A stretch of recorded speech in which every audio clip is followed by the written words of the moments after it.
ইব্রাহিম রাইসিকে বহনকারী হেলিকপ্টার দুর্ঘটনার কবলে পড়েছে। নবী আপনি বলেন, মরণ থেকে মানুষ যতই পালায়, পালানো তার কোনো কাজে আসবে না, মরণ তাকে পাকড়াও করবে, এতে কোনো সন্দেহ নাই। সূরা নিসা ৭৮ নম্বর আয়াতে আল্লাহ বলেন, আইনামা তাকুনু ইউদরিকুমুল মাউত ওয়ালাউ কুনতুম ফি বুরুজিম মুশাইয়াদা। কাচের একটা খাঁচা বানাও, এই খাঁচার মধ্যে কোনো পিঁপড়া মাকড়সা ঢুকার জায়গা নাই, তুমি যদি ওই জায়গায়ও থাকো, আল্লাহ কয় মরণ তোমাকে পাকড়াও করবে, কোনো সন্দেহ নাই। সূরা আরাফ ৩৪ নম্বর আয়াত, সূরা ইউনুস ৪৯ নম্বর আয়াত। আল্লাহ বলেন, লিকুল্লি উম্মাতিন আজাল, আমার আপনার আমাদের সকলের প্রত্যেকের মরণের সময় নির্ধারণ করা। ইযা জাআ আজালুহুম, মরণ যখন আসবে, লা ইস্তাখিরুনা সাআ ওয়া লা ইস্তাকদিমুন, ১ মিনিট আগেও না পরেও না, ওই সময় মরণ হবে, এতে কোনো সন্দেহ নাই। সূরা মুনাফিকুন ১১ নম্বর আয়াতে আল্লাহ বলেন, ওয়ালা ইউআখিরুল্লাহু নাফসান ইযা জাআ আজালুহা, মরণ আসলে আল্লাহ কাউকে আর ১ সেকেন্ড, একটা মুহূর্ত সময় দিবে না। প্রত্যেকটা আয়াত বলছে মরণ আসবে, শেষ, মরণ আসবে, শেষ। মরার পর আমার আপনার নাম হয় লাশ। লাশ আরবি লাশাইয়া থেকে, আরবি লাশাইয়া অর্থ কিছুই না। এই লাশাইয়া থেকে লাশ মানে মারা যাওয়ার পর আমি আপনার কারো ভাই ছিলাম, কারো বন্ধু ছিলাম, কারো বাবা ছিলাম, কারো দুলাভাই ছিলাম, কারো বেয়াই ছিলাম, কারো তালুই ছিলাম, কারো আত্মীয় ছিলাম, কিন্তু মারা যাওয়ার পর আমার আপনার নাম দুনিয়ার মানুষ দিয়ে দেয় লাশ। লাশের সোজা বাংলা, সোজা বাংলা হলো তুই কিছুই না। লাশের বাংলা হলো তুমি কিছুই না, তোমার এই কফিনে ফালায়া রাখছি, খাটে ফালায়া রাখছি, তুমি কিছু না, তুমি এখন শেষ। কে আমার ভাই, কে আমার আত্মীয়, লাশ তার নাম। তো আল্লাহ বলেন, এটা আসলে আর কাউকে ১ সেকেন্ড সুযোগ দেওয়া হবে না, আগেও না মরেও না। খুব মন দিয়ে শুনবেন, গুরুত্বপূর্ণ কয়েকটা কথা বলবো।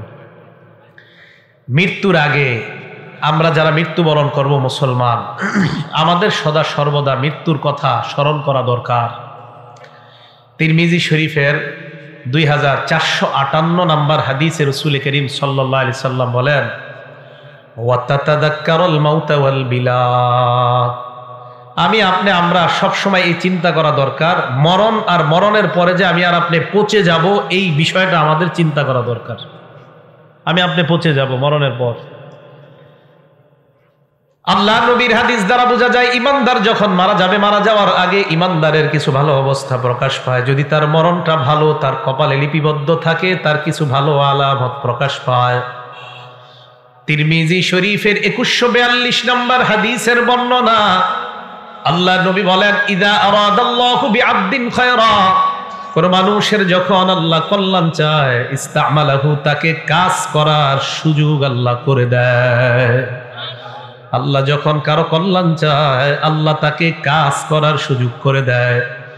সাহাবারা প্রশ্ন করলেন, কাইফা ইস্তামিলুহু ইয়া রাসূলুল্লাহ, আল্লাহ তাকে কাজ করার সুযোগ করে দেয়, ব্যাপারটা বুঝি নাই, ব্যাপারটা বুঝিয়ে দেন। আল্লাহ নবী বলেন, ইউফিকুহু লিআমালিন সালিহিন ক্বাবলাল মাউত, ওই মুমিন ব্যক্তিকে মরণের আগে আল্লাহ নেক কাজ করার বেশি বেশি সুযোগ দিয়ে দেয়, নেক কাজ করার সুযোগ পেয়ে যায়। আমি আপনি খুব চিন্তা করা, আল্লাহর কাছে বেশি বলবেন, আল্লাহ আমারে নেক কাজ করার বেশি বেশি সুযোগ করে দেন। এই জন্য আজকে থেকে, এখন থেকে নেক কাজ বেশি করেন, কারণ নেক কাজ বেশি করার আলামত হবে আল্লাহ আমারে আপনারে পছন্দ করে, তাই আমাদেরকে আল্লাহ নেক কাজ করাইতেছে। মনে থাকবে না কথাটা?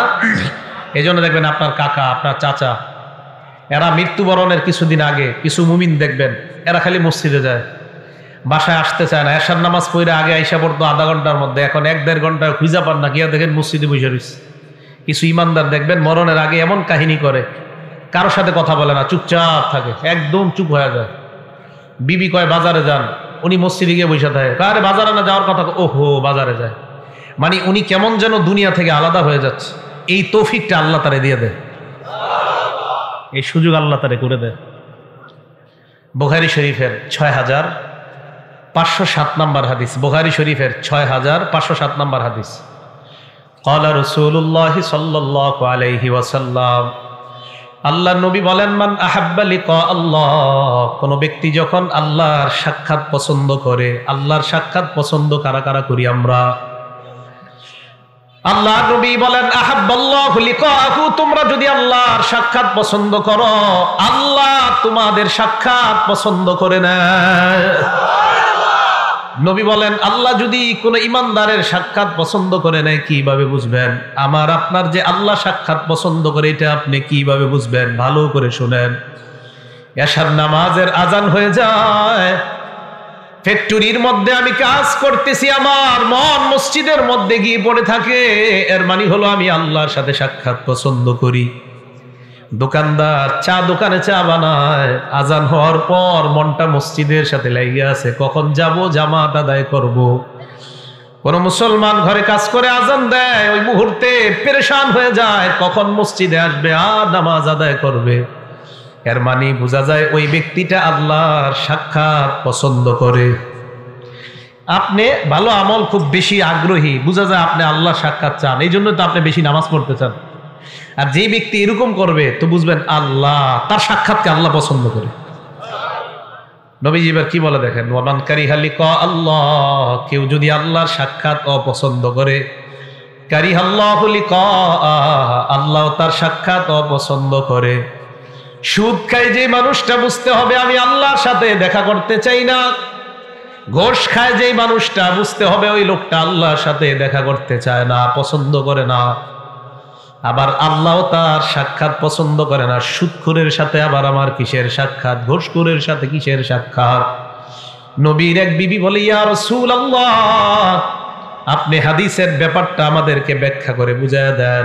আল্লাহ নবী কয়, আয়েশা অথবা কোনো এক বিবিকে ডাক দিয়ে বলেন, ইন্নাল মুমিনা ইযা হাদারাহুল মাউত, ইমানদারের কাছে যখন মরণ উপস্থিত হয়ে যায়, ইমানদারের কাছে যখন মরণ উপস্থিত হয়ে যায়, ইমানদারের কাছে যখন মরণ উপস্থিত হয়ে যায়, তাকে আল্লাহর পক্ষ থেকে স্পেশাল দুইটা সুসংবাদ দিয়ে দেওয়া হয়। এক নাম্বার সুসংবাদ, বিরদওয়ানিল্লাহ, ইমানদার যখন মৃত্যুবরণ করবে, আল্লাহর পক্ষ থেকে বলা হয় তোমার চিন্তা নাই, কারণ আল্লাহ তোমার উপর সন্তুষ্ট। দুই নাম্বার সুসংবাদ দেওয়া হয়, ওয়া কারামাতিহি, চিন্তার কোনো কারণ নাই, কবরে যাওয়ার পর আল্লাহ তোমাকে সম্মানিত করার ওয়াদা করেছেন। ইমানদার মারা যাওয়ার সময় এক নাম্বার তাকে সুসংবাদ দেওয়া হয়, তোমার উপর আল্লাহ সন্তুষ্ট। দুই নম্বর সুসংবাদ দেওয়া হয়, আল্লাহ তোমাকে কবরে, হাসরে এবং জান্নাতে তোমাকে সম্মানিত বানাবেন, আল্লাহ এই ওয়াদা আল্লাহ করেছেন, এই সুসংবাদ দিয়েছেন। আহারে আমার আপনার মরণটা যেন এমন হয়। এবার আল্লাহ নবী বলেন, ইমানদারের যখন এমন অবস্থা হয়ে যায়, এই হাদিসের ব্যাখ্যায় মুহাদ্দিসিন কেরাম বলেন, ইমানদার মারা যাওয়ার আগে এই দুইটা সুসংবাদ মনে মনে বুঝতে পারা শুরু করে দেয়। ইমানদার আস্তে আস্তে বুঝে। তখন নবী বলেন, ফালাইসা শাইউন আহাব্বা ইলাইহি মিম্মা আমামা, তখন ইমানদারের কাছে আল্লাহর সাক্ষাৎ ছাড়া দুনিয়ার আর কোনো কিছুই তার পছন্দ হয় না। আল্লাহ নবী হাদিসের মধ্যে বলেন, ওয়া ইন্নাল কাফিরা, কাফের বান্দা ইযা হুদিরা, যখন তার মরণ উপস্থিত হয়ে যায়, বুশিরা বিউকুবাতিহি, আল্লাহ তার শাস্তির দুঃসংবাদ দিয়ে দেয়, ওয়া আযাবিল্লাহ, কবরের মধ্যে তার শাস্তি হবে এই দুঃসংবাদ দেওয়া হয়, হাসরে তার শাস্তি হবে এই দুঃসংবাদ দেওয়া হয়। তাই বেঈমান আল্লাহর সাক্ষাৎ চায় না, আল্লাহ বেঈমানের সাক্ষাৎ চায় না। আল্লাহ আমাকে আপনাকে ঈমানি হালাতে যেন মরতে পারি, আল্লাহ তৌফিক দান করেন। সকলে বলেন আমিন। কথাটা মনে থাকবে তো?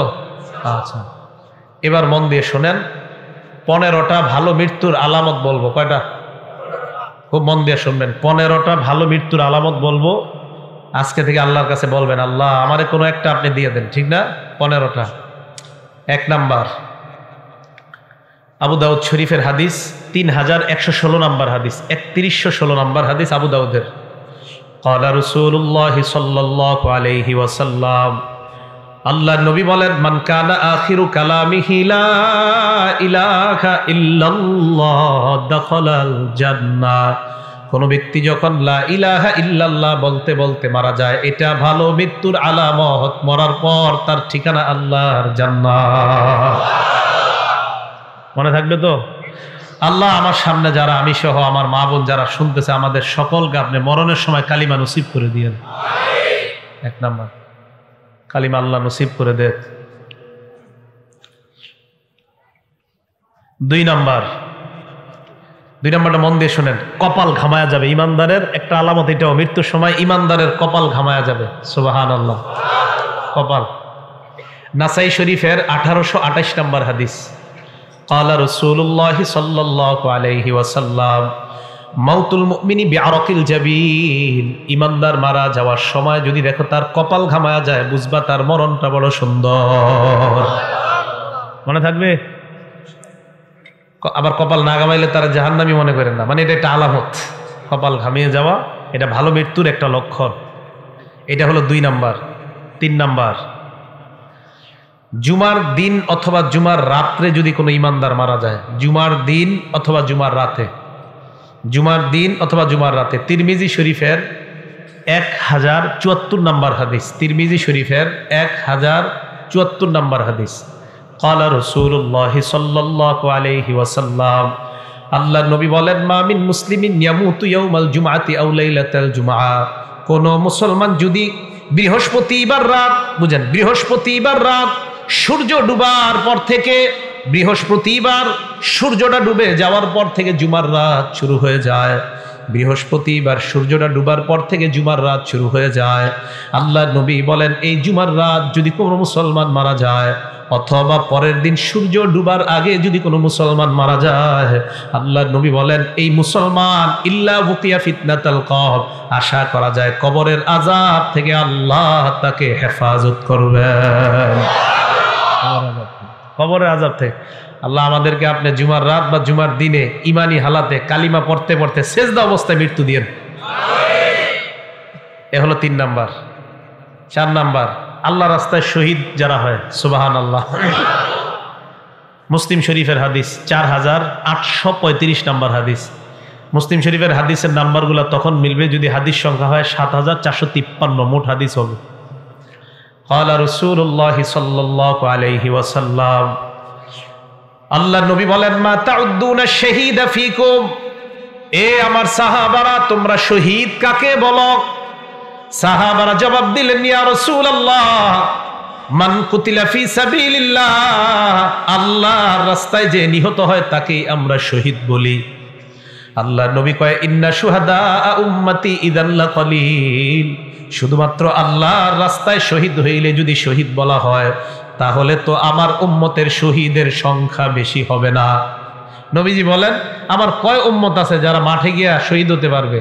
কি বলে দেখেন নবীজি, আমার উম্মতের শহীদের সংখ্যা এত কম হলে চলবে না। সাহাবারা কয়, হুজুর বাড়তে পারে কিভাবে?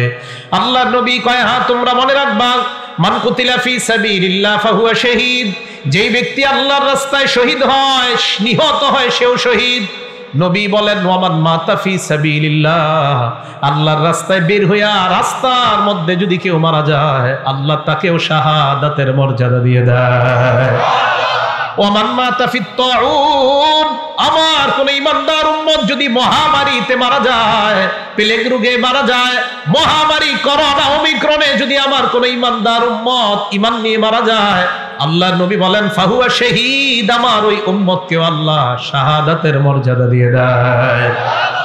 4 নাম্বার, ওয়ামান মাতা ফিল বাতনি, আমার কোন উম্মত যদি অনেক দিন যাবত পেটের রোগে থাকে, পেটের রোগ, পেটের খারাপ, পেট খারাপ, আমার কোন উম্মত যদি পেটের রোগে মারা যায়, আল্লাহ তাকেও শাহাদাতের মর্যাদা দিয়ে দেয়। পেট খারাপের রোগে কেউ মারা গেলে বুঝতে হবে তার মরণটা ভালো। এই বুঝে আসছে? মহামারীতে মারা গেলে ইমানদার, বুঝতে হবে মরণটা ভালো। ইমানদার পেট খারাপ অবস্থায় মারা গেলে বুঝতে হবে তার মরণটা ভালো। ইমানদার আল্লাহর রাস্তায় মারা গেলে বুঝতে হবে তার মরণটা ভালো। আল্লাহ আমাদের সকলকে শাহাদাতের মর্যাদা দান করেন। 5 নাম্বার, আপনি কোনো দেয়ালের নিচে দাঁড়ায় রয়েছেন, একটা ওয়ালের নিচে দাঁড়ায় রয়েছেন, একটা ডাব গাছের নিচে দাঁড়ায় রয়েছেন, একটা তাল গাছের নিচে দাঁড়ায় রয়েছেন, তাল পইরা আপনি মারা গেছেন, ডাব পইরা আপনি মারা গেছেন, দেয়াল আপনার মাথায় পইরা আপনি মারা গেছেন। আজিমপুরে জিহাদ নামে একটা ছেলে কিছুদিন আগে আপনার দেয়াল পরে মারা গেছে। তা আপনারা এরকম কোন দেয়ালের নিচে দাঁড়িয়ে আছেন, মারা গেছেন। বুখারী শরীফের 652 নম্বর হাদিস, ক্বালা রাসূলুল্লাহ সাল্লাল্লাহু আলাইহি ওয়াসাল্লাম, আল্লাহর নবী বলেন সাহিবুল হাদাব, আমার উম্মতের কোন ব্যক্তি যদি দেয়াল ধসে অথবা কোনো কিছু ধসে তার উপর পড়ে আর সে মারা যায়, আল্লাহ আমার এই উম্মতটাকেও শাহাদাতের মর্যাদা দিয়ে দেয়। সমস্ত হবে ভালো মৃত্যু। 6 নাম্বার আল্লাহর নবী বলেন, ইবনে মাজাহ হাদিস নাম্বার 2803 নাম্বার হাদিস, 2803 নাম্বার হাদিসের বর্ণনা। নবী বলেন আল মারআতু তামুতু বিজুমাইন শাহাদা, আমার কোন উম্মতের মহিলা পেটের মধ্যে বাচ্চা ধারণ করার পর, পেটের বাচ্চার বয়স হয়ে গেছে 6 মাস 7 মাস 8 মাস 9 মাস 10 মাস, পেটে বাচ্চা থাকা অবস্থায় যদি ওই মহিলাটা মারা যায় অথবা বাচ্চা প্রসব করার সময় যদি মারা যায়, আল্লাহ এই মহিলাকেও শাহাদাতের মর্যাদা দিয়ে দেয়। একটা মহিলা পেটে বাচ্চা 7-8 মাসে মহিলাটা মারা গেছে, তো বুঝতে হবে মহিলাটার মৃত্যু ভালো একটা লক্ষণ। এ হলো 6 নাম্বার।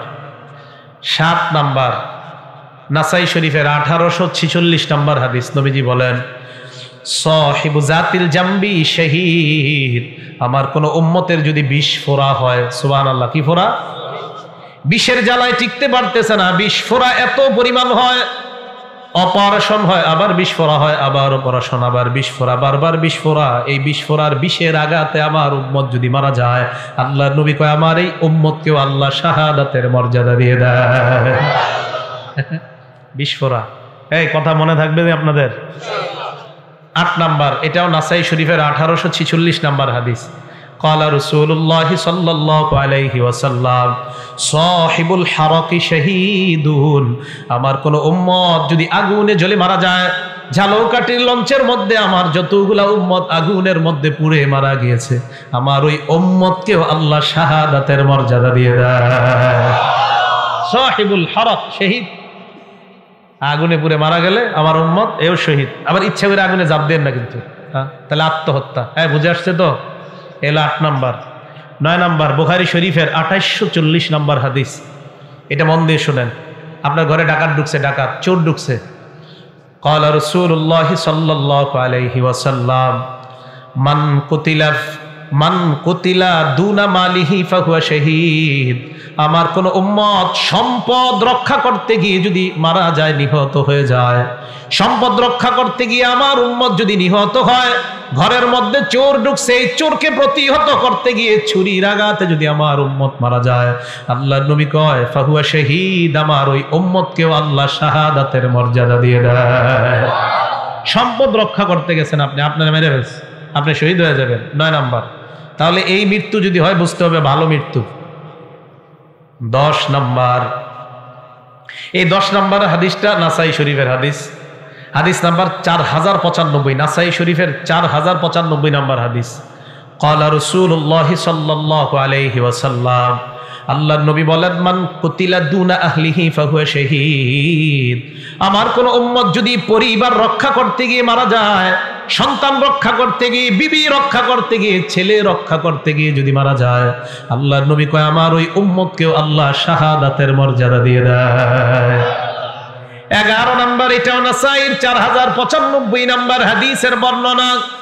আল্লাহর নবী বলেন মান কুতিলা দুনা দীনিহি, আমার কোন উম্মত ইসলাম রক্ষা করতে গিয়ে যদি শহীদ হয়, সুবহানাল্লাহ, ইসলাম রক্ষা করতে গিয়ে যদি আমার কোন উম্মত নিহত হয়, ইসলাম নবীর ইজ্জত হেফাজতের জন্য আমার কোন উম্মত মিছিলে বের হয়, কারাজানি গুলি করে আমার উম্মতকে যদি নিহত করে, আল্লাহর নবী কয় আমার ওই উম্মত ইসলাম রক্ষা করতে গিয়ে, দিন রক্ষা করতে গিয়ে যদি নিহত হয়, আল্লাহ তাকেও শাহাদাতের মর্যাদা দিয়ে দেয়।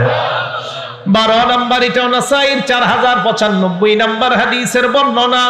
মান কুতিলা দুনা দামিহি, কোন মানুষ নিজের প্রাণ রক্ষা করতে গিয়ে যদি শহীদ হয়, প্রাণ রক্ষা, নিজের প্রাণ বাঁচাইতে গেছেন, আপনার ঘরে অস্ত্রধারী 2-1 ঢুকছে, প্রাণ বাঁচাইতে গেছেন, আপনি দস্তাদস্তি করার এক পর্যায়ে আপনি যদি মারা যান, আল্লাহর নবী কয় আমার এই উম্মতকেও আল্লাহ শাহাদাতের মর্যাদা দিয়ে দেয়। তো এই মৃত্যুগুলা ভালো মৃত্যু। এটা হলো 12 নাম্বার। 13 নাম্বার, এটা নাসাই শরীফের 4096 নাম্বার হাদিস। قال رسول الله صلى الله عليه وسلم, আল্লাহর নবী বলেন মান কুতিলা দুনা মাজলামাতিহি ফাহুয়া শহীদ, আমার কোন উম্মত জুলুম প্রতিহত করতে গিয়ে যদি শহীদ হয়, জুলুম প্রতিহত করতে গিয়ে যদি আমার কোনো উম্মত নিহত হয়, আল্লাহ তাকেও শাহাদাতের মর্যাদা দিয়ে দেয়। আপনি জুলুম বাধা দিতে গেছেন, আপনারা মাইরা ফেলছে, আপনি শহীদ, আল্লাহ এই মৃত্যুটাও ভালো মৃত্যু। সুবহানাল্লাহ। 14 নম্বর তিরমিজি শরীফের 1665 নম্বর হাদিস। এই হাদিসটা মন দিয়ে শুনেন। রিবাতু ইয়াউমিন ফি সাবিলিল্লাহি আফযালু রুব্বামা ক্বালা খায়রুম মিন সিয়ামি শাহরিন ওয়া কিয়ামিহি। আল্লাহর রাস্তায় গিয়ে যদি কেউ এক রাত্র পাহারা দেয়, কেউ যদি আল্লাহর রাস্তায় গিয়ে একদিন পাহারাদারি করে, 1 মাস রোজা রাখলে আর রাতের বেলা তাহাজ্জুদ পড়লে যে সওয়াব, 1 রাত পাহারাদারি করলে আল্লাহ তাকে সেই পরিমাণ সওয়াব দিয়ে দেয়। এই পাহারাদারি করতে গিয়ে নবী বলেন, আমার কোন উম্মত যদি মারা যায়, নিহত না, এমনি মারা গেছে, মানে এমনি মারা গেছে, পাহারাদারি করতে গিয়ে আল্লাহর রাস্তায় এমনি মারা গেছে, নবীজি বলেন ওই উম্মত যদি এমনি মারা যায়, ওকিয়া কি কয় দেখেন নবীজি, ওকিয়া আযাবাল কবরি, আমি নবী বলে দিলাম তাকে আল্লাহর কবরের আযাব থেকে আল্লাহ হেফাজত করে নিবে। শুধু তাই নয়, ওয়া নুমিয়া লাহু আমালুহু ইলা ইয়াউমিল কিয়ামা, তার আমল আল্লাহ বাড়াইতে থাকবে, বাড়াইতে থাকবে, কিয়ামত পর্যন্ত তার আমল শুধু বাড়তেই থাকবে, বাড়তেই থাকবে, কমবে না। আল্লাহর রাস্তায় পাহারাদারি করতে গিয়ে যদি কেউ মারা যায়, আল্লাহর এই মৃত্যুটাও বুঝতে হবে সুন্দর মৃত্যু। আল্লাহ আমাদের সকলকে এই জাতীয় মৃত্যু যেন আমাদের হয়, আল্লাহ তৌফিক দান করেন। 15 নম্বর, একটা কিতাব আছে, কিতাবের নাম মুসনাদে আহমদ, হাদিস নাম্বার 23,372 নম্বর হাদিস, 23,372 নম্বর হাদিস।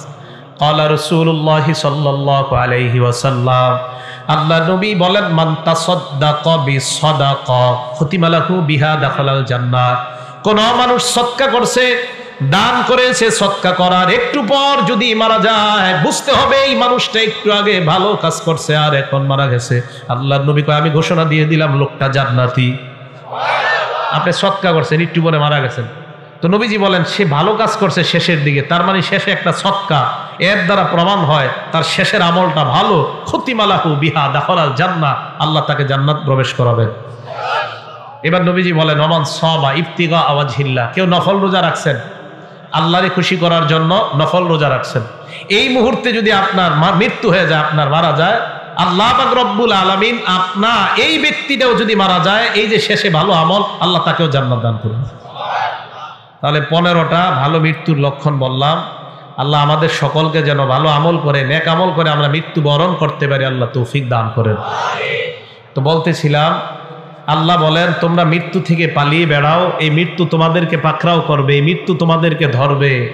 আল্লাহ আমাদের সকলকে মরণের প্রস্তুতি যেন আমরা নিতে পারি, আল্লাহ তৌফিক দান করেন। এবার আপনাদেরকে বিখ্যাত একটা হাদিস শোনাবো। হাদিসটার কিতাবের নাম মুসনাদে আহমদ, হাদিস নাম্বার 18,557 নম্বর হাদিস। নবীজির এক সাহাবা নাম বারা ইবনে আযিব রাদিয়াল্লাহু তাআলা। নবীজির এক সাহাবা নাম বারা ইবনে আযিব রাদিয়াল্লাহু তাআলা। এই বারা ইবনে আযিব নবীর এক সাহাবা। উনি বলেন, খরজনা মা রাসূলিল্লাহি সাল্লাল্লাহু আলাইহি ওয়াসাল্লাম ফি জানাজাতি রাজুলিন মিনাল আনসার। হাদিসটা দিল লাগায় শুনেন, আগে বুঝেন। আপনারা উত্তর পাড়ার মানুষ দক্ষিণ পাড়া এক ব্যক্তির জানাজায় যাবেন, উত্তর পাড়ার মানুষ দক্ষিণ পাড়া জানাজায় যাবেন। তো জানাজায় আপনারা রওনা করছেন, জানাজায় যার জানাজা পড়বেন তার জানাজায় যাওয়ার আগে দেখছেন বাঁশ তলার মধ্যে তার কবরটা খোঁড়া হয়েছে, এরকম হতে পারে না? মানে তাকে এখনো কবরে দেওয়া হয় নাই, এর আগে আপনারা তার কবরের সামনে দিয়ে তার জানাজায় যাইতেছেন, এরকম হতে পারে কিনা? নবীজি বলে, নবীজির সাহাবা বারা ইবনে আযিব বলেন, আমরা নবীজির সাথে বের হইলাম। বের হওয়ার পর এক আনসারি সাহাবার জানাজা পড়ার জন্য রওনা করলাম। রওনা করার পর আমরা যাইতে যাইতে আনসারি সাহাবার জানাজায় যাওয়ার আগে তার কবরের সামনে দিয়ে আমরা যাইতে লাগলাম। আনসারি সাহাবার জন্য যেই কবরটা খোঁড়া হয়েছে, গর্ত করা হয়েছে, ওই কবর দেখার পর আল্লাহ নবী কবরের সামনে বসে গেছে, কবরের সামনে নবীজি বসে গেছে। সাহাবারা বলেন, ওয়া জালাসনা হাওলা, আমরাও নবীর সামনে, তার সামনে কবরের পাশে বসে গেলাম। আপনারা সামনে যেইভাবে বসা, সাহাবারা কয় আমরা এইভাবে বসলাম, বসার পর নবীর দিকে আমরা তাকায় রইলাম, চেহারাটা এই দিকে তাকান। হ্যান্ডেল দেন একটা, আল্লাহ নবীর হাতে একটা লাঠি, নবীর হাতে একটা লাঠি, ফি ইয়াদিহি উদুন, একটা লাঠি, ইয়ানকুতু বিহি ফিল আরদ, এই লাঠি দিয়া জমিনের মধ্যে নিচের দিকে তাকায় আঁকা আঁকি করতেছে। অনেক সময় মুরব্বী যাদের হাতে লাঠি থাকে এদের সাথে যদি রাস্তায় দাঁড়ায় দাঁড়ায় কথা বলেন, এমনি মনের অজান্তে দেখবেন লাঠি দিয়ে আঁকতেছে মাটিতে, এটা হয়। কিন্তু আমাদের নবীজির হাতে একটা লাঠি, এই লাঠি দিয়া এইভাবে মাটিতে আঁকা আঁকি করতেছে, বসা বসা।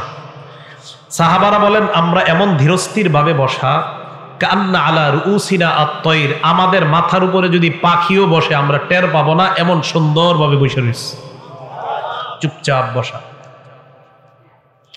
কিন্তু আমরা টেনশনে আছি, কিরে নবীজি একটু উপরে তাকায় না, খালি এমনি রয়েছে, উপরে তাকায় না, এইভাবে উপরে তাকায় না। সাহাবা বলেন ফারফা রাসাহু, হঠাৎ আল্লাহর নবী উপরে মাথা উঠাইলেন। আমরা নবীর দিকে এক দৃষ্টিতে এইভাবে তাকায় রইলাম। মাথা উঠানোর পর কবরের দিকে আল্লাহর নবী তাকাইলেন, তাকায় বললেন, এ সাহাবাদের দল, ইস্তাইযু বিল্লাহি মিন আযাবিল কবরি মাররাতাইনি আও সালাসা। সাহাবাদের দিকে তাকায় বললেন, তোমরা এই কবর থেকে, আল্লাহর কাছে কবরের আযাব থেকে পানাহ চাও। এই কথাটা নবী 2 বার অথবা 3 বার বললেন। সাহাবাদেরকে আল্লাহর নবী কেন বললেন? কারণ কবর এমন একটা ভয়ঙ্কর জায়গা। কবর আমাকে, আপনাকে, আমাদের সকলকে প্রত্যেকদিন ডাক দিয়ে বলে, আনা বাইতুল গুরবা, আমি কিন্তু অপরিচিত ঘর, আমার কাছে আসার আগে চিন্তা ভাবনা করে আসবা। আনা বাইতুল ওয়াহদা, আমি একা থাকার ঘর, আমার কাছে আসার আগে চিন্তা ভাবনা করে আসবা। আনা বাইতুদ্দুদ, আমি পোকামাকড়ের ঘর, আমার কাছে আসার আগে চিন্তা ভাবনা করে আসবা। আনা বাইতুত তুরাব, আমি মাটির ঘর, আমার কাছে আসার আগে চিন্তা ভাবনা করে আসবা। মুসলমান মাটির উপর যখন একটা দৌড় দেন, সাবধানে দৌড় দিবেন। এক বর্ণনায় পাওয়া যায় জমিনের উপর যারা জোরে জোরে চলে, হতে পারে এর কারণে কবর তার সাথে ভয়ঙ্কর আচরণ করবে। কবর বলবে, আমার পিঠের উপর বড় ধম্ব বরে তুমি চলেছিলা, আজকে আমি কবরের আচরণ তুমি লক্ষ্য করতে পারবা। এক বর্ণনায় কবর এমন চাপ দিবে, চাপ দেওয়ার পর আপনার 2 পাশের সিনার হাড্ডিগুলা একটা আরেকটার মধ্যে ঢুকে যাবে। নবী বলেন, কবর থেকে তোমরা পানাহ চাও, কবরের আযাব থেকে পানাহ চাও। কথাটা নবী 2 বার অথবা 3 বার বললেন। এবার আল্লাহর নবী কয়, জানোনি কেন? ফাইন্নাল আবদাল মুমিনা ইযা কানা ফি ইনকিতাইম মিনাদ দুনিয়া ওয়া ইকবালিম মিনাল আখিরাহ। মুমিন যখন দুনিয়া থেকে বিদায় নেওয়ার সময় হয় আর আখিরাতের দিকে যখন মুমিন রওনা করা শুরু করে দেয়, নাজালাত ইলাইহি মালাইকাতুম মিনাস সামা বিদুল ওয়ুজুহ, সুন্দর চেহারাওয়ালা আল্লাহর হাজার হাজার ফেরেশতারা ওই ঈমানদারের আত্মাকে স্বাগত জানানোর জন্য উপস্থিত হয়ে যায়। ঈমানদার বিদায় নিবে, সুন্দর চেহারা বিশিষ্ট হাজার হাজার ফেরেশতারা ঈমানদারের সামনে আসে। আসার পর দেখেন, আপনারা দেখবেন যদি কোনো মুমিন মারা যায়, মারা যাওয়ার সময় কিন্তু আমরা একটু অনেক সময় বুঝতে পারি যে এই লোকটা মারা যাইতে পারে। আজকে মুমূর্ষ, মানে মুমূর্ষ রোগী যারা বলি, হাদিসে আসছে ইয়াজলিসু মিনহু মাদ্দা বাসরিহি, ঈমানদার এইভাবে চোখ দিয়া তাকাইলে তার দৃষ্টি যেই পরিমাণ যায়, ফেরেশতারা 2টা কাতার হয়ে ঈমানদারের দৃষ্টির শেষ সীমানা পর্যন্ত তার আত্মাকে স্বাগত জানানোর জন্য তারা বসে অপেক্ষা করতে থাকে। কথাটা কি বুঝে আসছে আপনাদের? তো সবাই অপেক্ষায় আছে, সবাই তো অপেক্ষায় আছে। হাত্তা ইয়াজিআ ইলাইহি মালাকুল মাউত, মরণের ফেরেশতা তার কাছে এসে যায়। জোরে বলেন, কোন ফেরেশতা? মালাকুল মাউতের নাম কি? কয় জিবরাইল। মালাকুল মাউতের নাম কি? আজরাইল। যদি আমার কাছে আসে, আপনার কাছে আসে, এক সময় যদি বাংলাদেশের 10 জন মারা যায়, আমেরিকার 10 জন, পাকিস্তানের 10 জন, ভারতের 10 জন যদি একই সময় মারা যায়, আজরাইল কোন দেশে আছে? হ্যাঁ, সব জায়গায়। হ্যাঁ, সব জায়গায়। এটা বিপদের প্রশ্ন কিন্তু। হ্যাঁ, সবাই মন দিয়ে শোনেন। আমগো দেশে 10 জন, পাকিস্তান 10 জন, ভারত 10 জন, ইন্দোনেশিয়া 10 জন, অস্ট্রেলিয়া 10 জন একই সময় মারা গেছে। আজরাইল কোন জায়গায় আছে? এক জায়গার তো কেমনে? কোরআনে আইছে মালাকুল মাউত তার কাছে আসে। কে বলছে তার আন্ডারে আছে? আপনি বলছেন? সাহস করে কর না। আচ্ছা, আপনি বলছেন? মাশাআল্লাহ, সবাই বলেন মাশাআল্লাহ। অনেক সময় কেউ কিছু কইলে ডরে কইতেছে না, পরে আবার এই ব্যাপারে আর একটা হাদিস শোনাই দিই। উনি যে ডরে কইতেছে নাই, এক সাহাবা নবীজি সাল্লাল্লাহু, এটা কিন্তু আমাদের বিষয়বস্তু না, ওনার কারণে আর কি, উনি যে ডরে কয় নাই, তো ডরে না কওয়ার একটা ফায়দা আছে, এটা বলি। এক সাহাবা নবীজি যখন নামাজ থেকে উঠছে, উঠার পরে বলছে সামি আল্লাহু লিমান হামিদা। বলেন তো আপনারা আমরা কি বলি? আমরা পিছন থেকে এক সাহাবা বললেন আল্লাহুম্মা রাব্বানা ওয়া লাকাল হামদ হামদান কাসীরান তাইয়িবান মুবারাকান ফীহ। সালাম ফিরানোর পর আল্লাহ নবী বললেন, সব সাহাবারা কমায়া বলছে, বাড়ায়া কে বলছে? তাড়াতাড়ি কও। যিনি বাড়ায়া বলছো তিনি বলো। এই জায়গায় একটা হাদিস মনে রাখবেন, আল্লাহ নবীকে সাহাবারা বলছে হুজুর আপনি কি আম করে দেখেন? এই মনে মনে মনে মন দিয়ে শোনেন, ইবনে হাজার আসকালানী ওই কথাটা লেখছে, আল্লাহ নবী কয় আমি সামনে থেকে যেমন দেখতে পাই, পিছন থেকেও সুন্দরভাবে আল্লাহ ওই মুহূর্তে তোমাদেরকে দেখা দেয়। এই কে বলছো বলো? কেউ কয় না, শিকারি আহে না। নবীজি বললেন সাহস করে বলো কে বলছো? তো এক সাহাবা আস্তে আস্তে, হুজুর আমি। নবীজি কয় তুমি বলছো? কয় হ্যাঁ। কয় সাহস করে বলে ফেলো। কয় জি হুজুর আমি বলছি। আল্লাহ নবী কয় তুমি এত সুন্দর একটা তাসবিহ পাঠ করছো, তোমার এই তাসবিহাত, এই সওয়াব আল্লাহর কাছে নেওয়ার জন্য প্রায় 30 জনের কাছাকাছি ফেরেশতা লড়াই করতেছে, কার আগে কে তোমার সওয়াব আল্লাহর কাছে নিয়ে যাবে। যারা মাঝে মাঝে কইলেন সাহস করে কইবেন আমি, এটা কইলে লস নাই। দেখছেন নি, মালাকুল মাউত লিডার একজন আজরাইল, ওনার অধীনে অসংখ্য অগণিত কাজ করে। বুঝে আসছে তো? তাই একজন কইয়া লাইছে আপনাদেরকে রক্ষা করছে, উনি আপনাদের মান সম্মান রাখছে। তো মালাকুল মাউত একজন আজরাইল, উনি লিডার, ওনার অধীনে কোটি কোটি ফেরেশতা কাজ করে। সুবহানাল্লাহ। মালাকুল মাউত তার সামনে আসার পর ওই যে ইমানদার মারা যাবে, তার একদম মাথার কাছে বসে, মাথার কাছে বসার পর ইমানদারকে ডাক দেয়, ইয়াতুহান নাফসুল হামিদা, হে প্রশংসনীয় আত্মা। সুবহানাল্লাহ।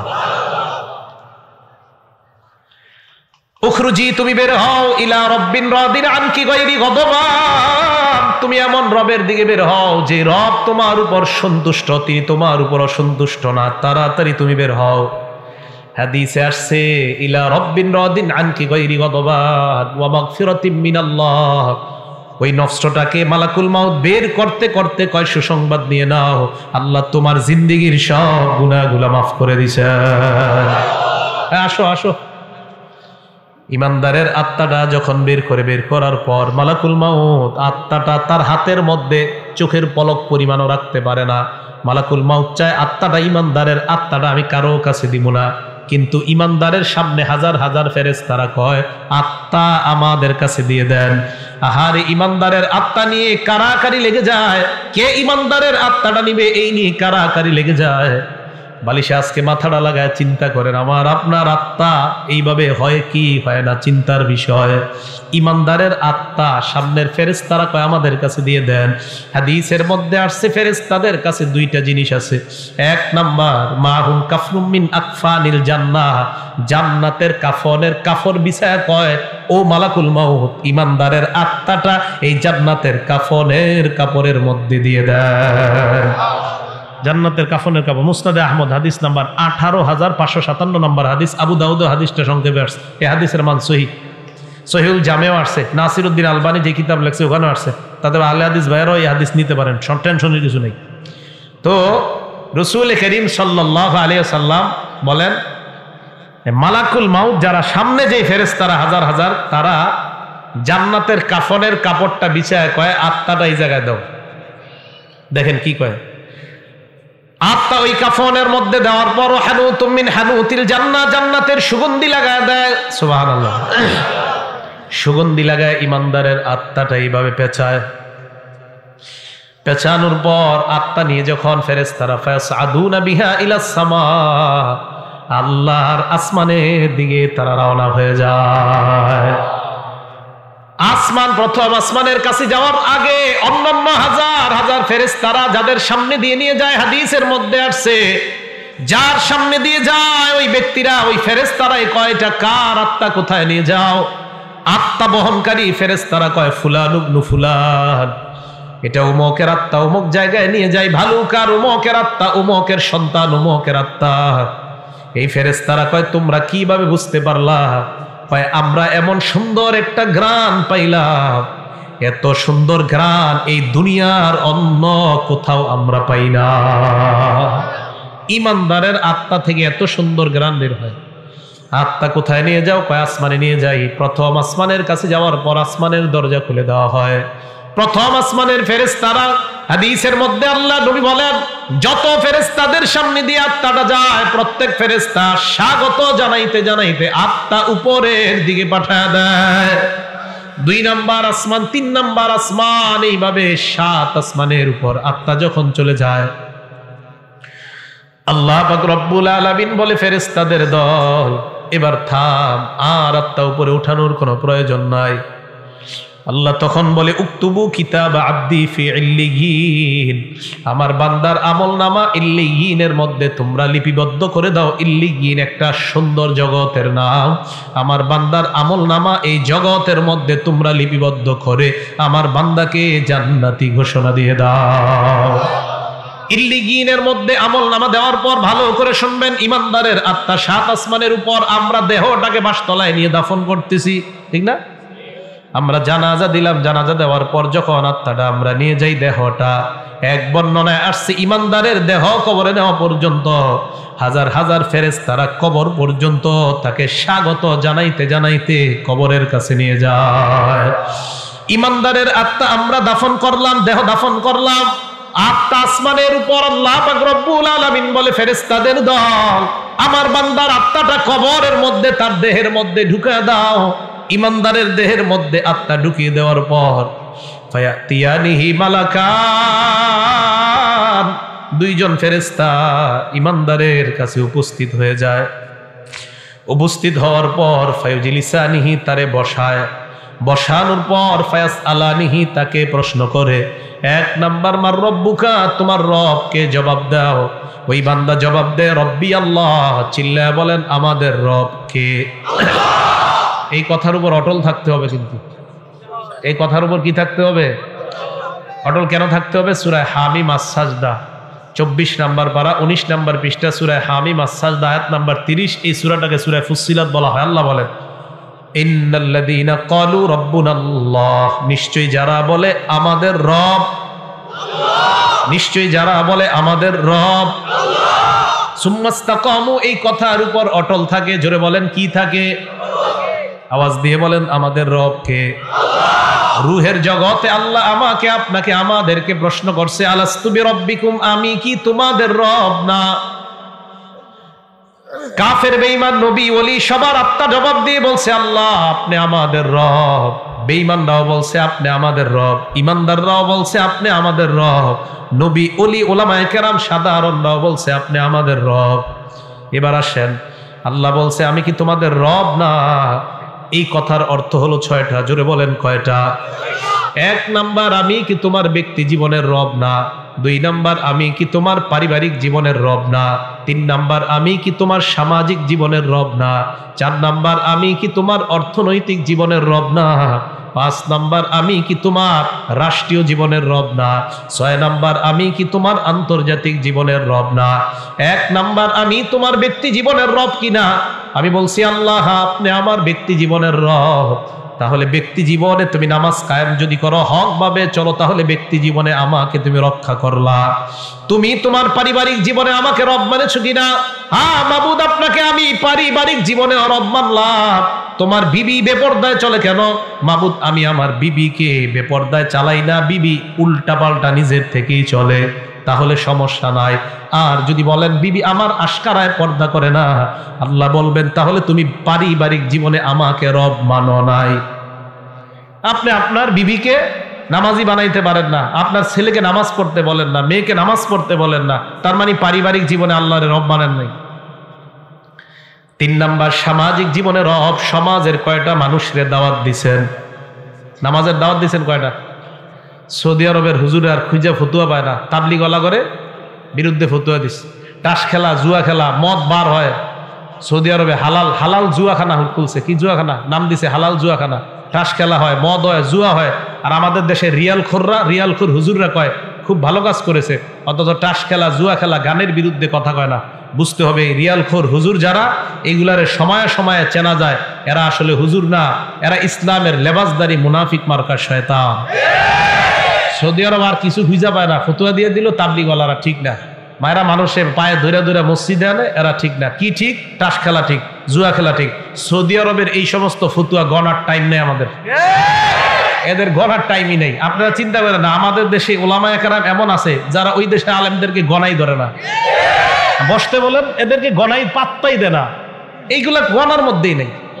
এরা ফতুয়া দেয়, কয় তাবলিগওয়ালারা ঠিক না, বেহক, এই হক, বইয়া টাস খেলবার ফতুয়া দিবা, তুমি ওই টাস খেলুন না ফতুয়া মার্কা আমাদের ওলামায়ে কেরাম। আর আমাদের দেশের মুসলমান কেন, সারা পৃথিবীর মুসলমানরা ওই টাস খেলা মার্কা হুজুরদের ফতুয়া গ্রহণ করবে না, ফতুয়ার খুঁজে পায় না। তাবলিগওয়ালারা খারাপ। তো 3 নাম্বার সামাজিক জীবনের রব, মানুষের দৈরা দৈরা নামাজে আনে, এইটা ভাল লাগে না। 4 নাম্বার অর্থনৈতিক জীবনের রব কে বলেন? তাহলে সুদ খান কেন?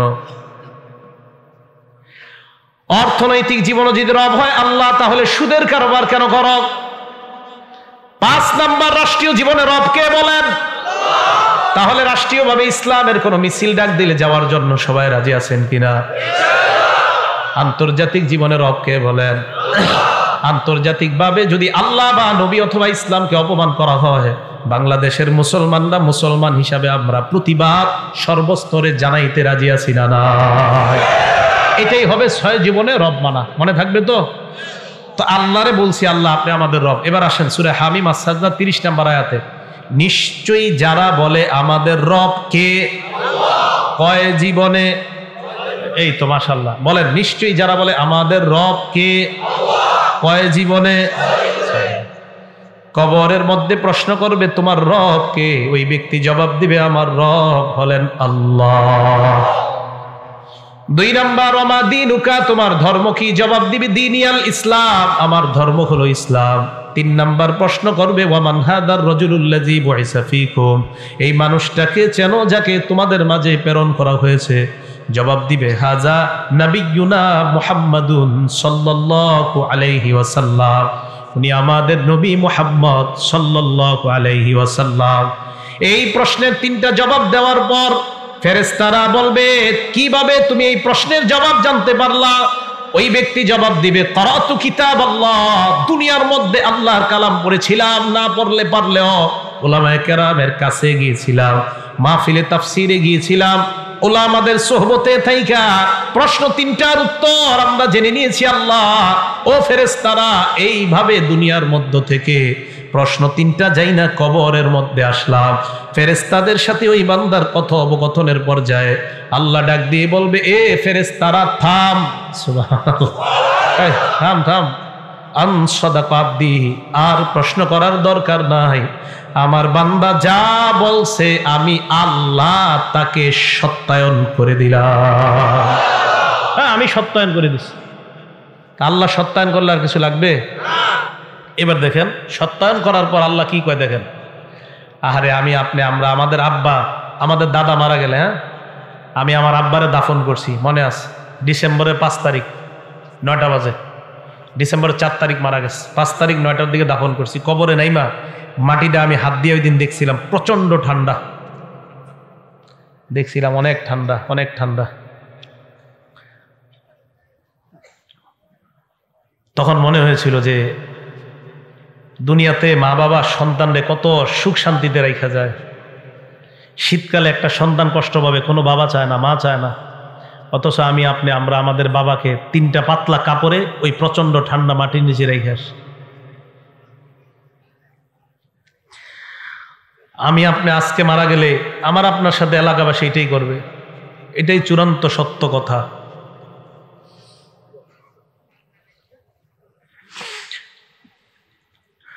মারা যাওয়াটাই চূড়ান্ত সত্য কথা, মারা থেকে কেউ বাঁচতে পারবে না। আল্লাহ ডাক দিয়ে বলবে আফরিশুহু মিনাল জান্নাহ, আমার বান্দারে পাতলা পোশাকে দুনিয়ার মানুষ কবর দিছে, তারে জান্নাতের পোশাক পরায়া দাও।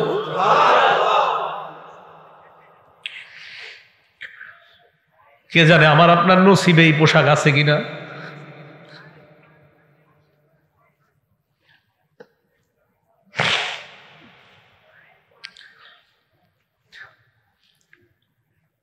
এই কথা বলার পর আল্লাহ বলবেন আফরিশুহু মিনাল জান্নাহ ওয়া আলবিসুহু মিনাল জান্নাহ। প্রথমে বলবেন আমার বান্দার কবরটা জান্নাতের বিছানা বিছায়া দাও, ওয়া আলবিসুহু মিনাল জান্নাহ, তার শরীরে জান্নাতের পোশাক পরায়া দাও।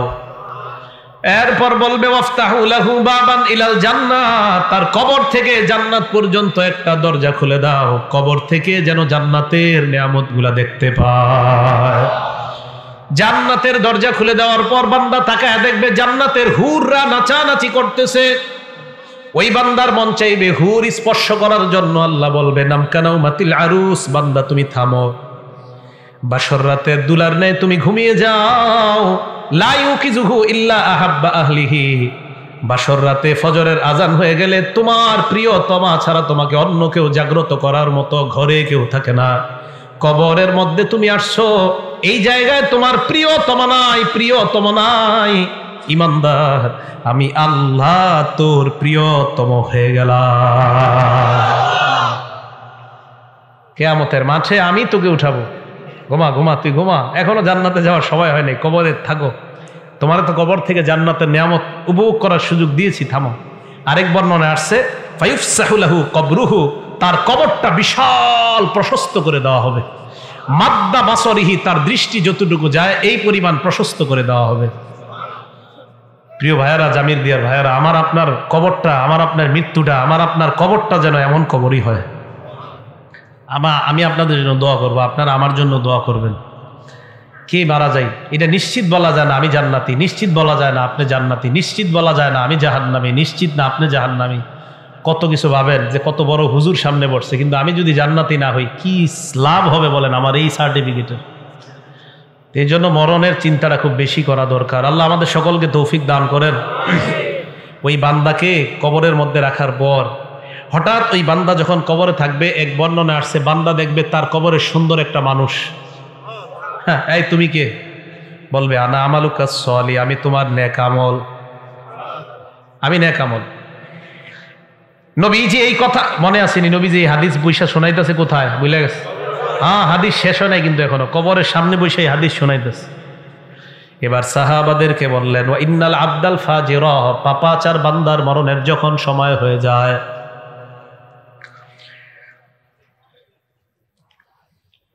ইজা কানা ফি ইনকিতাইম মিনাদ দুনিয়া ওয়া ইকবালিম মিনাল আখিরা, পাপাচার বান্দা যখন দুনিয়া থেকে বিদায় নেওয়ার সময় হয়, নাজালাত ইলাইহি মালাইকাতুম মিনাস সামা সুদুল ওয়ুজুহ, ফেরেশতাদের চেহারাগুলা হবে বড় ভয়ঙ্কর, কালাকৃতি বিশিষ্ট হাজার হাজার ফেরেশতারা তার সামনে আসবে।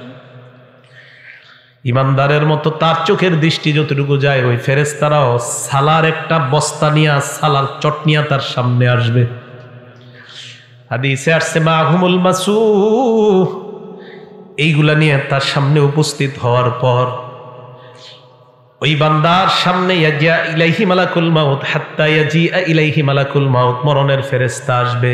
আসার পর তার মাথার কাছে বসবে, বসার পর বলবে আইয়াতুহান নাফসুল খাবিসা, হে খারাপ আত্মা উখরুজি, তুই বের হ।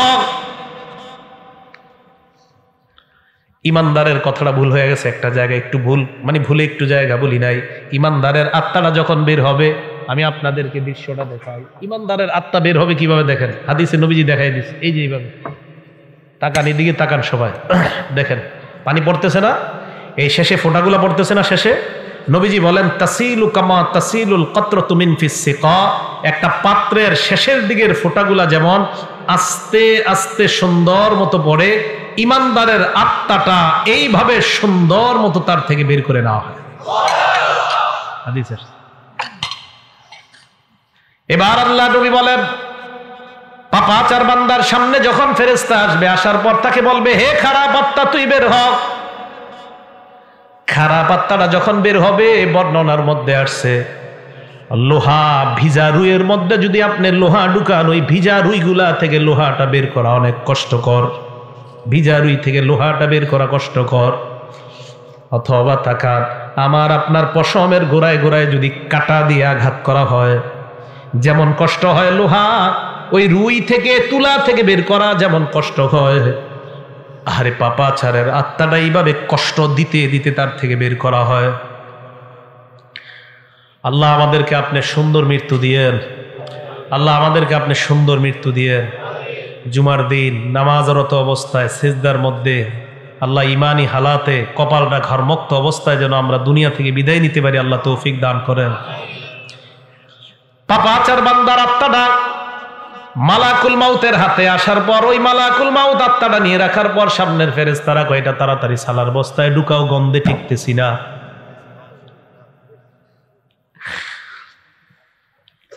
আত্মাটা এইভাবে পেঁচানোর পরে আত্মা নিয়ে যখন রওনা হয়, অন্য অন্য ফেরেশতারা কয় কার আত্মা কোথায় নিয়ে যাও, সরাও তাড়াতাড়ি। আত্মা বহনকারী ফেরেশতারা বলবে কেন, কয় গন্ধে টিকতেছি না, এইটা এইখান থেকে সরাও, এত গন্ধ কেন, সরাও। আত্মা যখন উপরে নিয়ে যায়, প্রথম আসমানের কাছে যাওয়ার পর আল্লাহ কয় ফেরেশতারা এই আত্মার উপরে উঠানোর কোনো দরকার নাই, আত্মাটা আসমানে আনারই কোনো দরকার নাই।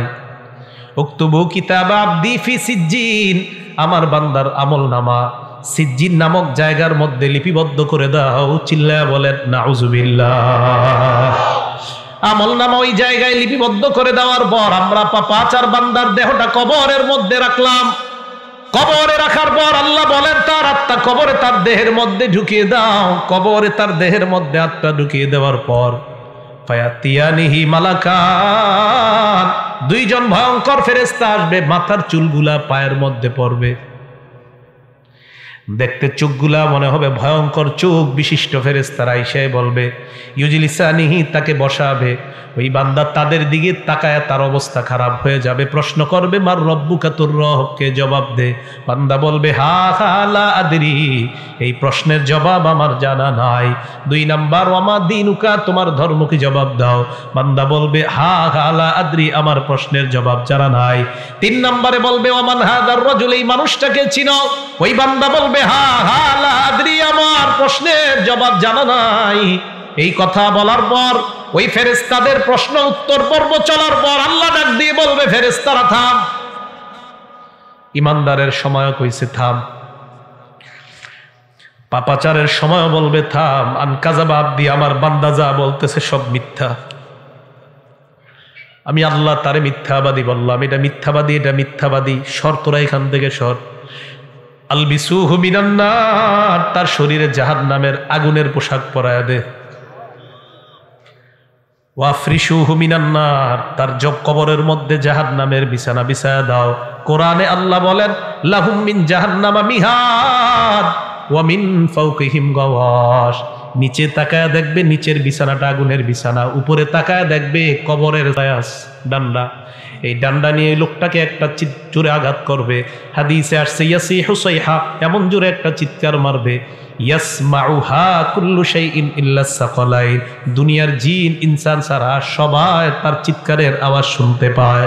গরু শুনতে পায়, ছাগল শুনতে পায়, দুনিয়ার মানুষ আর জিন ছাড়া সবাই তার চিৎকারের আওয়াজ শুনতে পায়। এই জন্য মুসলমান সাবধান, পাপাচার হয়ে মৃত্যুবরণ করলে কবরের অবস্থাটা হবে বড় ভয়ঙ্কর। আল্লাহ বলবে ওয়াফতাহু লাহু বাবান ইলান নার, তার কবর থেকে জাহান্নামের একটা দরজা খুলে দাও। হাদিসে আসছে ফায়াতিহা মিন সাবুবিহা ওয়া হারুরিহা, কবরের প্রচন্ড গরম, জাহান্নামের গরমগুলা তার কবরে একটু পর পর বারবার আসতে থাকবে। এই ভয়ঙ্কর আগুনের উত্তাপে চারদিকে যখন তাকায় দেখবে নিচে আগুন, উপরে আগুন, চারদিকে আগুন আর আগুন। এই ভয়ঙ্কর আগুনের অবস্থা দেখার পর ওই বান্দার ব্যাপারে আল্লাহ পাক রব্বুল আলামিন বলবেন পাপাচার হওয়ার কারণে তার এই শাস্তি হবে কিয়ামত পর্যন্ত। এই জন্য মুসলমান, পাপাচার অবস্থায় আমার আপনার মৃত্যু যদি হয় তাহলে আমার আপনার অবস্থাটা হবে ভয়ঙ্কর। আল্লাহ আমাকে আপনাকে সবাইকে উত্তম মুমিন হিসাবে যেন আমরা মরতে পারি আল্লাহ তৌফিক দান করেন, বলেন আমিন। মৃত্যুর যন্ত্রণা এই ভোগ করা আর মরণের সময় আমার আপনার অবস্থা যদি হয় ভয়ঙ্কর, একটু চিন্তা করবেন আজকে বালিশে মাথা লাগায়, আল্লাহ না করুক, আল্লাহ না করুক, আল্লাহ না করুক, আমার আপনার কবরে জাহান্নামের থেকে যদি দরজা দিয়া, জানালা দিয়া জাহান্নামের তাপ আর আগুন ঢুকতে থাকে, নিচে আগুন, উপরে আগুন, চারদিকে আগুন, আজকে লেপটা মাথায় দিয়ে অন্ধকার চোখে তাকায় কল্পনা করবেন যে কবরে তো আমি একা থাকতো। এরকম ভয়ঙ্কর অবস্থা তৈরি হয়ে যাবে। তো প্রিয় মুসলমান ভাইয়ারা, এই জন্য আমার আপনার মরণটা যেন উত্তম মরণ হয়, আল্লাহর কাছে খুব বেশি বেশি দোয়া করা। আল্লাহ আমাদের সকলকে উত্তম মৃত্যু নসিব করেন। তো আল্লাহ বলেন, সুম্মা তুরদ্দুনা ইলা আলিমিল গায়বি ওয়াশ শাহাদা, সূরা জুমআর ৮ নম্বর আয়াতে আল্লাহ বলেন, কোন মরণ থেকে তোমরা পালিয়ে বেড়াও, কোন মরণ থেকে তোমরা পালিয়ে বেড়াও। আল্লাহ বলেন, তোমাদেরকে দৃশ্য অদৃশ্যের রব আল্লাহর দিকে তোমাদেরকে ফিরে যাইতে হবে। ফায়ুনাব্বিউকুম বিমা কুনতুম তা'মালুন, তোমাদেরকে তোমাদের আমল সম্পর্কে আল্লাহ জানায় দিবে কিয়ামতের ময়দানে। হাফেজ সাহেবরা 15 নম্বর পারার 2 নম্বর পৃষ্ঠাটা খুলবেন, খোলার পর আল্লাহ আপনার আমলনামাটা দিয়ে বলবে, ইকরা কিতাবাক, হে বান্দা নে তুই তোর আমলনামা পড় পড় পড়। কাফা বিনাফসিকাল ইয়াউমা আলাইকা হাসিবা, আজকে হিসাবের জন্য তুই যথেষ্ট, তুই তোর আমলনামা পড়। ওই বান্দা আমলনামা খুলবে, খোলার পর 15 নম্বর পারার 18 পৃষ্ঠায় দেখবেন 2 নম্বর লাইন থেকেই শুরু। ফাতারাল মুজরিমিন মুশফিকিনা ফিহি, অপরাধীরা এই দেখেন এইভাবে তাকাবে আমলনামার দিকে, বিশাল বড় বড় চক্ষু করে তাকাবে, তাকায় বলবে, মালি হাজাল কিতাব, এটা আবার কেমন আমলনামা, লা ইগাদিরু সগীরাতান ওয়ালা কাবীরাতান ইল্লা আহসাহা, এটা দিয়ে ছোট ছাড়ে নাই, বড় ছাড়ে নাই, আমি যত অপরাধ করলাম সমস্ত অপরাধ দেখি এই জায়গার মধ্যে লেখা। এই জন্য মনে রাখবেন, আমার আপনার প্রত্যেক দিন আমার আপনার আমলনামা লেখার জন্য ফেরেশতা কাঁধের মধ্যে আছে। সূরা ইনফিতর 10, 11, 12 নম্বর আয়াতে আল্লাহ বলেন, ইন্না আলাইকুম লাহাফিজিন, তোমাদের সাথে সংরক্ষণকারী ফেরেশতা আছে, কিরামান কাতিবিন, লেখক ফেরেশতারা, ইয়ালামুনা মা তাফআলুন, তোমরা যা করো তারা তা জানে। এবার আপনারা একটা আয়াত সারা জীবন উলামায়ে কেরাম সহ সবাই মনে রাখবেন, সূরা আলাকের 14 নম্বর আয়াতে আল্লাহ বলেন, বান্দা হাত দিয়ে যখন গুনাহ করো, পা দিয়ে যখন গুনাহ করো, চোখ দিয়ে যখন গুনাহ করো, কান দিয়ে যখন গুনাহ করো, সূরা আলাকের 14 নম্বর আয়াতটা মনে রাখবা। আল্লাহ কয়, আলাম ইয়ালাম বিআন্নাল্লাহা ইয়ারা, এই বান্দা, এই তুই কি করস, তুই জানোস না আমি তোরে দেখি, বলতেছ আল্লাহ বলতেছে, এই তুই জানোস না আমি তোরে দেখি, এই যে হাত দিয়ে গুনাহ করতেছে, এই আলাম ইয়ালাম, এই সে কি জানে না? আল্লাহ কয়, আরে তার কি হলো, সে কি জানে না? বিআন্নাল্লাহা ইয়ারা, আমি আল্লাহ তাকে দেখছি, সে কি জানে না? সে হাত দিয়ে কিভাবে গুনাহ করে, সে জানে না আমি তাকে দেখছি? সূরা কফের 26 নম্বর আয়াতে আল্লাহ বলেন, ওয়ালাকাদ খালাকনাল ইনসান, আমি মানুষ বানাইছি, ওয়া না'লামু মা তুওয়াসওয়িসু বিহি নাফসু, মানুষের অন্তর কি কুমন্ত্রণা দেয় আমি জানি। আমার দিকে তাকান, এই যে আমি কথা বলতেছি, আরিফ বিন হাবিব, আল্লাহ কয় আমি শুনি। এবার আমি মুখ বন্ধ রাখলাম, জিহ্বা দিয়ে বলতেছি, আল্লাহ কয় এটাও শুনি। মুখ বন্ধ, জিহ্বা বন্ধ, মনে মনে মনে মনে শুধু কল্পনা করছি, আল্লাহ কয় বান্দা এটাও শুনি। তুমি কি বলবা সব শুনি আমি, এজন্য আমার দিকে তাকান। আল্লাহ কয়, ইয়ালামু খাইনাতাল আয়ুনি ওয়া মা তুখফিস সুদূর, এই তুমি চোখের কোনা দিয়া কি কি গুনাহ করো, ডাইরেক্ট করো না, চোখের আর চোখে তুমি কোনো গুনাহ করতেছ, ইয়ালামু, এ বান্দা আমি কিন্তু তোর চোখের এই কোনার খেয়ানত সম্পর্কে আমি জানি। রাস্তা দিয়ে হাঁটতেছেন এইভাবে চোখের কোনা দিয়ে গুনাহ করতেছে, একটা আয়াত সারা জীবন মুখস্থ রাখেন, তা আপনার জন্য যথেষ্ট। ইয়ালামু খাইনা, আপনি রাস্তা দিয়ে হাঁটবেন আর চিন্তা করবেন, আল্লাহ বলছে আমার চোখ নাকি কোনো খেয়ানত যদি আশেপাশে চুপে চুপেও করে ফেলে, এটাও আল্লাহ জানে। তো 26 নম্বর আয়াতে আল্লাহ বলেন, আমি কিন্তু জানি। তো জানার পরে আল্লাহ আপনি কিভাবে জানেন? প্রশ্ন, ওয়া নাহনু আকরাবু ইলাইহি মিন হাবলিল ওয়ারিদ, তোমার গলার যে দমনি এটারও আরো কাছে আমি আল্লাহ থাকি। প্রিয় মুসলমান ভাইয়ারা, সবার কথাগুলো মনে থাকবে তো ইনশাআল্লাহ? তাহলে মৃত্যুর যে ভালো 15টা লক্ষণ বলা হলো, এই লক্ষণগুলো আমরা মনে রাখবো এবং আমরা বেশি বেশি আমল করব, মৃত্যুর প্রস্তুতি নিব।